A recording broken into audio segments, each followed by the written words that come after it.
Hi everyone, and welcome to my video on how to install Python in Windows. In this video, I will show you how to install Python on Windows using the official Python installer. I will also show you how to verify that Python is installed correctly and how to start using it. Go to the official Python website and download the latest version of Python. Select the Windows installer option and click Download. Run the installer file and follow the on-screen instructions. Once Python is installed, open a command prompt and type Python version. You should see the version of Python that you installed. To start using Python, you can type Python at the command prompt and start typing code. Make sure to install the latest version of Python. Python 3 is the current major version of Python, and it is recommended that you use this version.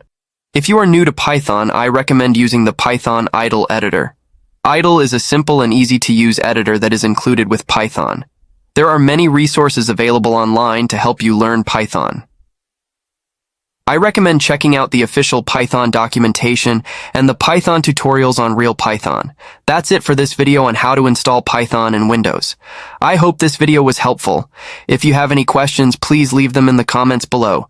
Thanks for watching. If you enjoyed this video, please give it a thumbs up and subscribe to my channel for more videos on coding.